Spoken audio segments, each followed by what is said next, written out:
Net Wealth Investments Limited is licensed to provide general advice. Our podcasts are not tailored to any one financial situation and may contain views of our presenters which may not align with Net Wealth's. The guests' organisation and Net Wealth have an arrangement for their financial products to be available for investment through the Net Wealth platforms, and Net Wealth may receive fees from the guest. More information about Net Wealth can be found on our website, including our financial services guide and disclosure documents. Please seek professional advice before acting. We learned about the importance of not having a country club mindset, but having a growth mindset. We might consider financial literacy boring, but that's typically a lens that we have had to look through because we haven't been able to engage with money in the way we have wanted. Technology isn't necessarily going to scale and grow the business. It's the empowerment of the advisor by technology. Hi, and welcome to Between Meetings with Matt Heiner.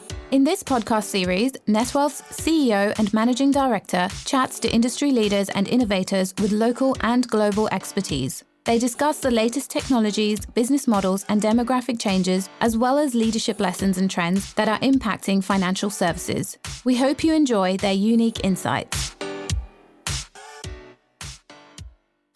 Welcome to the show, Sue. Thanks, Matt. Great to be here. We were just chatting about it. I was convinced you've actually been on this podcast before, way back in the very early days, but if not, great to have you back. Thank you. Yeah, not sure. I know we've done webinars, not sure about the podcast. It may have been with one of your business partners, but anyway, great to have you on. As always, there's plenty happened since we've last caught up and really looking forward to this chat. But for those very few people that probably don't know you, I'd love just to get your background and hear how it all started. Yeah, well, I founded Elixir Consulting about 17 years ago, give or take a couple of months. So prior to that, I had been in all different camps, really, in financial services. I started out in sales with Challenger, went through and did the studies to be PS 146 at the time and went, wow, I love this financial advice caper. So I put myself all the way through CFP. So after being doing the sales element, I was drawn to the business aspect of things. So I was practice manager or PDM for Bridges. And I ended up running the Sydney office of an advice firm for a number of years. And then when we started breeding, we came back to Perth. And then I was living in Sydney at the time, and then came back to Perth, worked as a state manager PDM for a while, and then started up Elixir because I wanted to be able to give that independent business coaching support to advice firms. So then fast forward 17 odd years, and it actually was 16 years. I've merged my business or sold my business into Vital Business Partners. Not as an immediate exit strategy. I'm going to be I still love what I do, so I'll be doing it for at least another couple of years yet. But now we are part of a global business with a lot more resources behind us, and continuing to do really fun things with advice. We'll come back to Vital Business Partners in a moment, because I think they've actually rebranded recently as well, haven't they? They have. Yeah, they were virtual. They're still VBP, but they went from virtual to Vital. All right, we'll come back to that in a moment.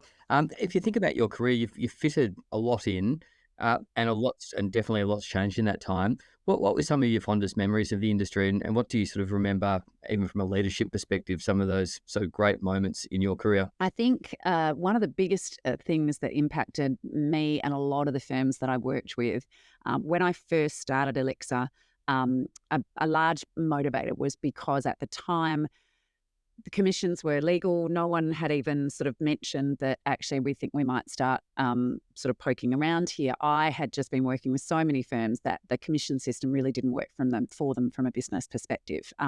So I had helped a number of them figure out how to charge fees. And then when I started Elixir, it was because I wanted to do a research report because nobody really knew much about how it all worked. And I found it really hard to get inside the tent with people when I was working under a licensee. So I put out that independent banner, and then I had a lot more doors open up to me. But what real turning point, I think, was a year or so after that, when the FPA started exploring this, and they had a committee looking at advice fees, and I was fortunate enough to be part of that. And I remember at the time there was so much fear and so much almost anger coming from some advisors saying, look, it's not broken, why should we be fixing it? But there was evidence that it didn't work brilliantly for businesses, and it certainly didn't work brilliantly for every client. And not that every business intended to do it, but sometimes commissions definitely impacted behaviours. So I think I look back at that time and I see it as a real turning point. And I guess for me in my career, it was the first time that I had started to have conversations with people that didn't land well. And I was really pushed outside my comfort zone, and people were resisting the conversations and disagreeing with me, which was really healthy. But as a, oh gosh, how old was I at the time? 30-something relative newbie in the profession, I absolutely knew the impact that this was having on firms. But when you're pushing back against people that have been in their businesses for 20 years, respectfully and graciously, but you absolutely do second guess yourself, which is probably why I did the research, because I was like, oh, I want to make sure I'm really, really right here. I don't want to be suggesting people do anything that's going to be detrimental to their business. So that I think for the business of advice was a significant turning point, and for me personally as well. It's interesting you say that, because now I think if you're coming into the industry, that history or the fee construct would seem very foreign, whereas it was a huge transition. And we've spoken to Steve Tucker on the show before just about what it was like for him as a leader of one of these large institutions coming out and changing the revenue model.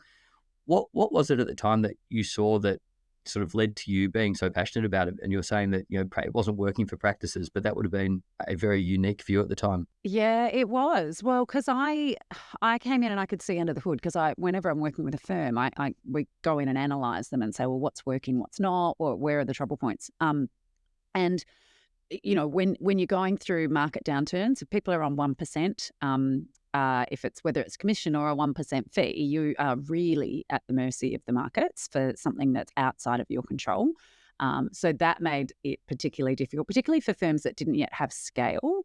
But from a timing perspective as well, firms were doing an awful lot of work to bring the client on. And if they didn't get the client over the line, they didn't get paid for any of that work, which some would say, well, the client didn't get any value anyway. But it was generally probably 2 to 3 months down the track.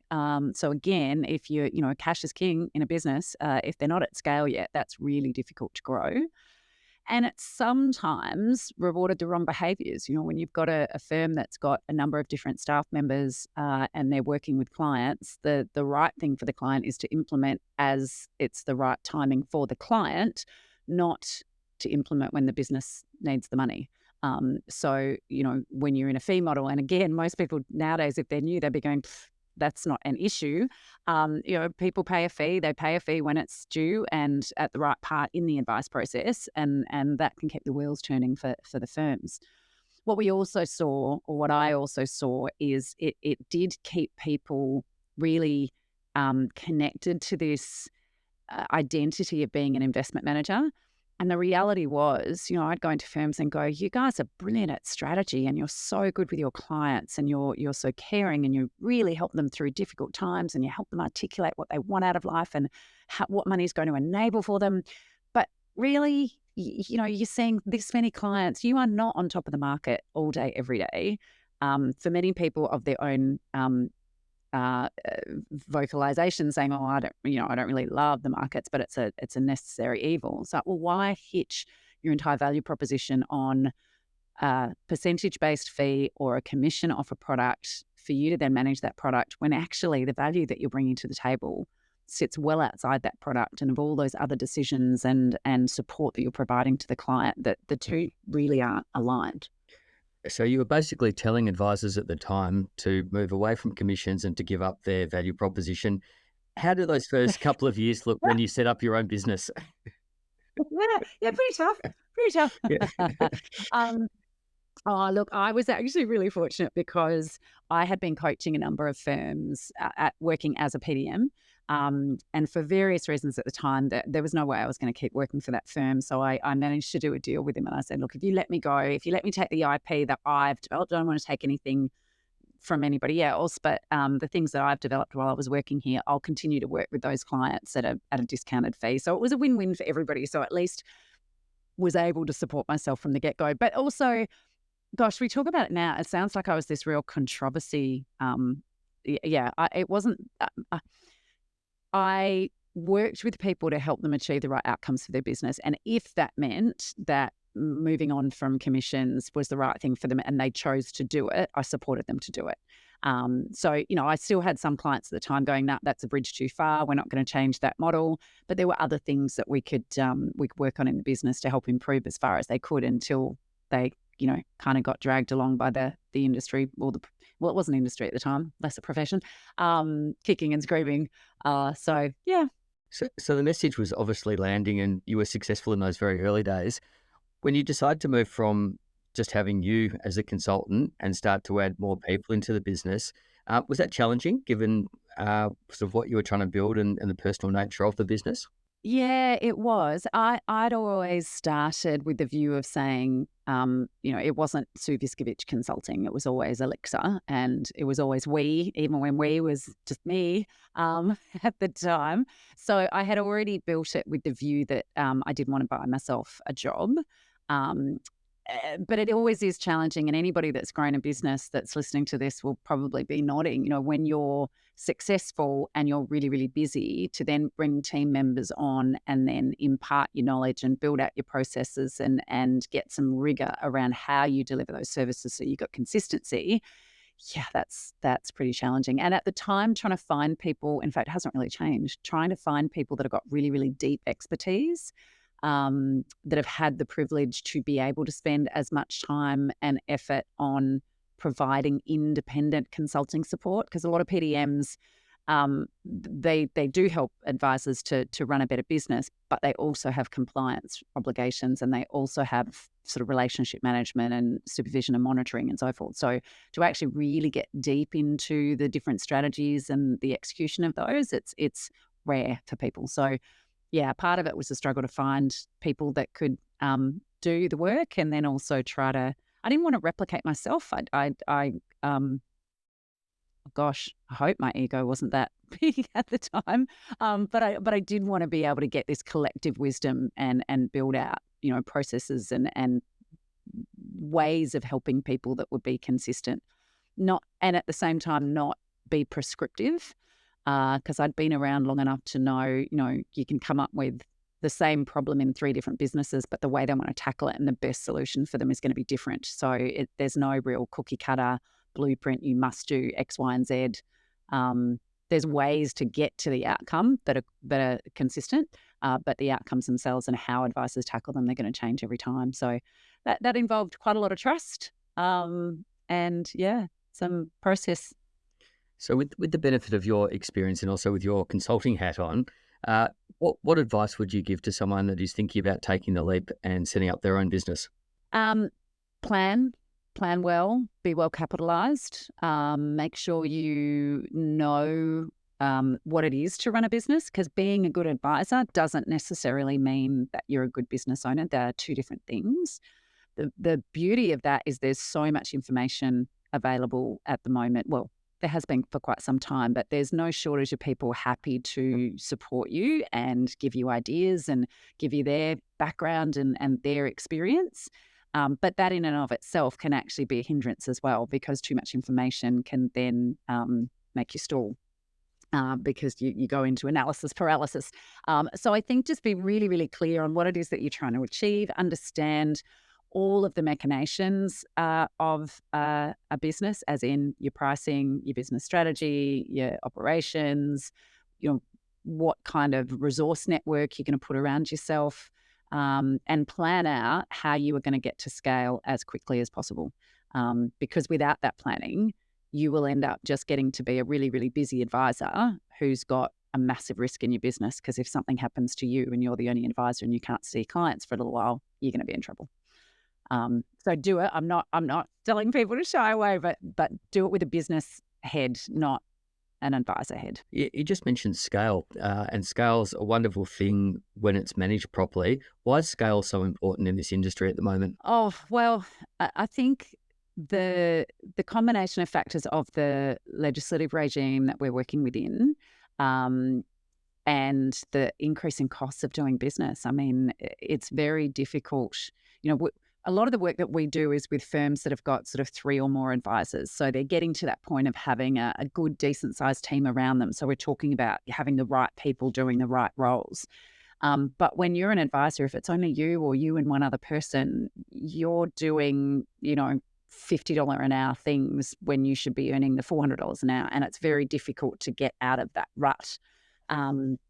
So, when you're talking about fixed costs in a business, you've got your licensing fees, you've got your PI, they do vary based on the number of advisors that you have in the firm. But it is very difficult to cover those costs and then be hitting a 30, 40% margin. We often see that there's a real curve. So, initially single advisor business, I've seen some that are really profitable because they don't have a lot of overhead, but nowadays you can utilize technology well. I mean, VBP is a perfect example. You could get a really great admin team member that can do your back office support for you for, a third of the price that it costs you for an onshore team member. But then often as firms start to scale and when they're younger, they're smaller and they're putting on their first, second, third advisor, that's a big cost relative to the turnover that they've got. And too many firms I see do that without really good structure around client acquisition and deployment of services. So they have a big dip in their margins before they can get to a size and scale of growth. But there's a massive tipping point we see for firms when they can afford to have a manager, call it a practice manager, a general manager, somebody who is off the tools. They're not the one giving the advice to clients, but they are ensuring that all of the operations are running really smoothly. They manage the staff, they manage the systems. That is when you can really start to get traction in a business. And you do need scale to be able to do that. You're going to be talking a 120, 150K salary for a non-revenue generating team member. We call them a revenue enabling team member, but they're not generating revenue. So you have to have enough clients and advisors to support those to build that. And then that, as I say, that seems to be a real tipping point because then you can get some real traction on business initiatives. Wealth is about more than just money. It's about opportunity and progress. NetWealth is supporting financial literacy and education in primary schools through Banker, a fun, interactive platform for children to learn about money. So far, we've sponsored and given over 120,000 children in Australia free access and want to reach even more. Discover a world of community and refer a teacher to Banker at banker.co/primary. So I'm keen to explore how VBP can sort of support that structure. But if you're thinking about an aspirational firm or a really well-run firm, what do the metrics look like? It's interesting. I'm always asked, and in fact, I had an article that had a lot of traction on LinkedIn recently about how many clients each advisor can handle. So that's always a metric that people are really interested in. So clients per advisor. That really does vary depending on the type of clients. But article I wrote was around the fact that too many people, I think, are benchmarked to this 150 number. And I think it comes from Dunbar's number. So there's this theory that humans can only have up to, it's like 152 social relationships, personal relationships, and then they just don't have enough brain capacity to be able to handle more than that.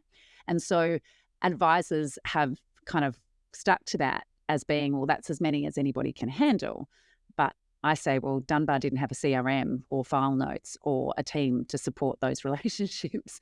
They didn't have a great platform like NetWealth where they can gather all their client data and get to know them. So right now, what we are seeing is firms, and when I say what we're seeing, we've done research, our advice operations research, which we released in the last couple of months, really looked under the hood at the engine rooms of 170 odd firms. And so we did find on average, people are benchmarking to say, look, we can probably handle about 148 clients on the current operating structure. But when we look at high performing firms, and we classify that through EBIT, so 30% EBIT or more, and also business satisfaction. So we ask, how satisfied are you with the growth and what you're achieving in your business? So those firms, metrics seem to be looking more like they can, we look more for a revenue per advisor perspective. So you'd want to be having your advisors managing 800 to $1 million worth of revenue.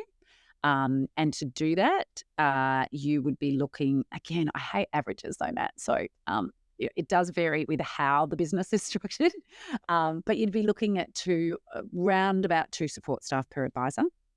And then ideally, you would have a practice manager.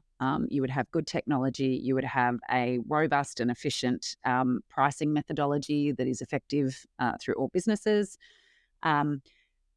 One example that I do use here, just because it's so damn impressive, is one of VBP's biggest clients is InvestBlue. I don't know if you guys sort of work with InvestBlue. They have now, I think it's about 350 odd staff around Australia. And David Stephen, and they are actually an investor in VBP as well. And he was sharing with me, they can attribute 8% of their profit to the fact that they have a global team and they outsource. And the metrics they use is they have 1/3 of their team members are based in the Philippines. So for every 2 onshore staff, they have 1 offshore team member. And they find that roughly 4 offshore team members can handle the workload of about 3 onshore, because you do lose a little bit in that distance and that language barrier and training and development. But he said that has consistently put 8% on their bottom line when they were 10 mil turnover, and now when they're over 110 odd mil turnover, it has been really consistent. And that's, I think, an example of what I was talking before about. You think about it like a business owner. Understand your metrics, look at what metrics you need to be able to achieve the growth that you want to without necessarily impacting on your margins, and delivering an outstanding service to your clients. You want to get down that advice turnaround time, keep it as low as possible, service your clients really well, have your advisors doing the things that only an advisor should be doing and what they love doing, being with clients and helping clients, and then build your infrastructure around that, I think is pretty important. Some of those metrics that you mentioned are pretty impressive, particularly when you're looking at the EBITDA margin, and efficiency is clearly a big part of that, as you've touched on. Technology and outsourcing are 2 areas where you can have a big impact in the business, as you've just gone through. Thinking about technology first, really keen to hear what you're seeing in the market that's exciting you. And then if we come back to outsourcing, what are some of the objections that you're still getting to outsourcing? And is there a critical number of outsourced staff that a firm would need to make it viable? Look, I think we're finally seeing firms starting to explore AI. And I know this has been a buzzword for a long time, and it's not the silver chalice that people were hoping it might be. But, the biggest shortcut that we see for people using it, and perhaps the first step, is really that file noting functionality. There are some apps that are specifically designed for that, and I've seen firms utilize Copilot to be able to create good outcomes for them. So I think we've only hit the tip of the iceberg with that. As large language models get better, as people learn how to write prompts better, I think that's going to get significant efficiencies back. I do. Maybe this is going to be controversial, but it still astounds me that there's so many different financial planning softwares on the market, and there's still not a standout that says this one will be fantastic. So I think people, they all have their strengths in different areas, as in the software systems. I think what we're starting to see more and more, which is I'm really grateful for, is that firms are getting really clear on what are they trying to achieve with their technology decisions, and selecting tools that are going to be fit for purpose, and understanding, it's unlikely you're going to be able to have one tool to rule them all. Be clear on what you want to achieve, and then select the modules from the different systems that are going to achieve that outcome. In terms of data, that's probably the most exciting piece at the moment, being able to utilize AI. And again, I know NetWealth is really good at this through the data that you have on your platform, but being able to inform firms about what's happening in their client base and trigger notifications and things or actions that advisors could be taking to reach out to their clients at the right kinds of times. That's really exciting. It's not that one client at a time attention anymore, which is great. Well, one of the things that we're certainly seeing in the market is a separation of the planning tools and the CRM, and obviously the 2 dominant ones being Microsoft Dynamics and Salesforce. Have you seen good implementations of either? I have. Microsoft Dynamics, obviously, because it comes with 365, and I think most firms are using 365, that's probably a cheaper option than, well, it is. It's not probably, it is a cheaper option than Salesforce for a lot of firms. So, it comes down to the ability for the firm to customize it and make sure they utilize it in a way that's going to be suitable for their client base. The firms that I've seen really tame a system like Salesforce have got the scale to be able to afford to invest in it. It is a phenomenal system. And there's another system that I think advice firms are used to using that can be phenomenal if they build it and structure it really, really well. Salesforce works very well with other systems. So firms deciding on, which elements of that advice creation is required and which modules they can utilize from different systems on the market to make that happen, and then plugging it in to their CRM because they're two different functions. That's really helpful. I don't know how much you want me to talk about different brands. Obviously, those two are big global brands, but I've also seen people have great success with the likes of Work Sorted, utilizing that as a CRM and operations management workflow system. Certainly, even I'm going to have a mind meltdown here. The gentleman that set up Microsoft Dynamics specifically for advice businesses. Fin 365, Stephen Handley. Yes, thank you. And that's an example of just how much a system has to be customized to be able to be fit for purpose for financial planning businesses, because they are quite unique businesses. So having a great tool in the first place is great, but also then fashioning it in a way that can deliver the services that you need is really important. And those business decisions are huge. They are huge. And I see firms get crippled by the fear of, well, actually, for us to shift completely from one system to another, it will be a significant disruption to the business. So it has to be a great decision. It has to be a considered decision. But I'm also seeing more and more firms just swap modules at a time. So it's an iterative piece from whatever system they've been using. They just find, hone in on one thing at a time, one feature, and then find the best of breed to that, and then start utilizing that. That can be a more gentler way to make the transition. Just before we move on to outsourcing, and we'll just finish up on this one for a moment, our research would suggest that a lot of what we call advice tech stars have got an in-house resource managing all of their technology. Now, clearly, that's a benefit of scale. How have you seen firms? Because they were coming back to scale. How do you see firms that don't necessarily have that scale yet best manage the tech in their business? Well, there's scale and then there's scale, right? So if a firm is at least of a size where they can have a practice manager, even if that practice manager is not a CTO or a really, a technological whiz, they can at least project manage the tech implementation. If it is a system where they need to do their own customization, then absolutely having those skills in-house can make a big difference. But, we've got groups like Finura, I love the guys over there. They do really great work with firms coming in from an external perspective. But again, they're not cheap either. So they're sort of suitable for firms that are of a certain size. Something that we see more and more, Matt, is firms that are subscale. So they've got one or two advisors, and quite often they'll be coming to us wanting help because they're just at their wits' end and they don't have time to down tools and fix their business. And more often than not, when they really get down to why they're in business and why they do what they want to do, a lot of them are actually, they're doing it because they love client work and they don't have the energy or the headspace to be able to completely refashion their business to be scalable. And so their best solution is actually finding a partner, finding another business that's wanting to merge firms in, that already has that infrastructure and that scale to be able to build out best of breed technology and so forth. And then they merge in, and then they often find that they're doing the things that they love and somebody else is running the operations.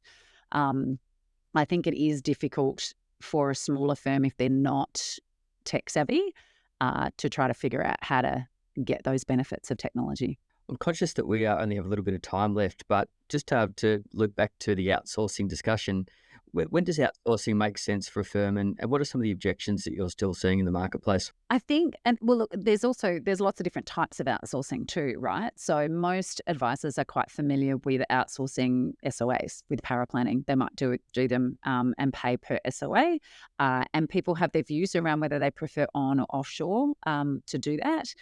The one I love is I've tried outsourcing before, and it took me just as much time to actually get the instructions ready. I might as well have done it myself. That is a really good example of a failed execution of an outsourcing strategy, and it doesn't have to be that way. Certainly the way that VBP provides staff is that they provide full-time team members, and they really become part of the business's DNA. They work closely with their onshore team. They learn your systems and processes and so forth. So I guess that one element of, it's just as quick for me to do it myself, I don't have time to train somebody. VBP is great in getting around that, because every group of new team members that come on board are put through a training course. And in fact, power planners get the Australian accreditation. We train them up there. We've got a brilliant training team. Admin support people, they go through a course to understand what is super, and I'm actually still working on bringing that out to Australia, because that course is fantastic, and we onshore Aussie staff, admin staff, benefit greatly from it. But they also structure it in a way that they've got a team manager over there, or a CSM, that works with sort of 15, 20 team members. So even if a firm here has only got 1 or 2 team members, they work closely, they train them up in how they want things done, but they've also got somebody on the ground up there to take care of them. And I think that makes a huge difference. I think the language barrier with the country that you're working in is a difference as well. I've had a lot of people say, that we've had to do a lot of rework because English is a second language and that's difficult.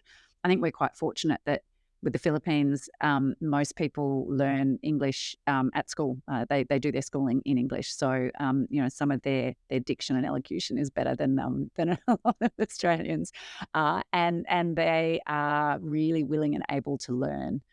So all of our people, I think they're university educated. So we're not necessarily talking about cheap labor that is not very educated. That's not just the lowest common denominator task that they need to do.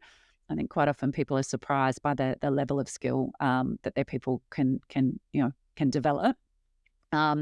But I think also the security thing, and rightly so, is a big challenge for people around, obviously, advisors manage really sensitive data. They are a high-risk firm. So whatever outsourcing you have, it's really imperative that you're comfortable that the security measures are going to be adhered to. And, there's ways around that, as in not to avoid it, but ways to be secure. And that's working with a reputable provider that's got all of that infrastructure in place. I think the biggest, we talk about ethical outsourcing. One of the biggest challenges to that is where people hire direct in any offshore country because they just don't know what is happening over there. They don't know the security protocols that their team members are having. So it's really important to protect that data very fiercely. And I think managing team members the same way that you would manage your onshore team member. We sort of train our firms, they have daily huddles. They follow the Rockefeller habits with their team members. So they've got daily huddles where they know what they're working on. They're in contact with them all the time. It's just like, team members working from home here in Australia. They're really part of the DNA and the culture of the firm. And if you do it that way, then it's not really outsourcing. That's why I like the language of, you're building a global team. You're not outsourcing anything. You've got a team member that just happens to be based in another country and happens to cost about a third of what it's going to cost you here in Australia. And it enables you to reach more people because here, the number of times I have people talking to me saying, I need this person, I just can't find them. We've been advertising for this long in Australia. I'm still really concerned, Matt. I don't know where all of the trained admin people, for all the advisors that we've lost over the last few years, what happened to all their trained admin people? Because they don't seem to be on the market. That's a good point. So that's absolutely flown by, as it always does, and we could chat probably for another hour. Just before we go, though, you publish a lot of research. You've covered a lot of topics today. Where's the best place for people to find out more about what you do and VBP? Well, our VBP website is Oh my gosh, that is terrible. I should know that. Just because we have recently rebranded, and it's one of the shortest domain names. I love it. It is vbp.au. So Vital Business Partners is what it stands for, but you just put in vbp.au. I'm happy to connect with people on LinkedIn. Reach out to me on LinkedIn, and any one of our team. Happy to have a chat if we can assist people with their needs, whether it be helping them build their global team or consulting, providing coaching services, helping them fix up their back office. We've got an engine room intensive happening shortly, which will help people completely rebuild and restructure the way that they're managing their back office. All sorts of fun stuff. Wonderful. Well, thanks, Sue. Always good chatting, and hopefully we'll see you over in Melbourne soon. Yeah, love to. Look forward to it, Matt.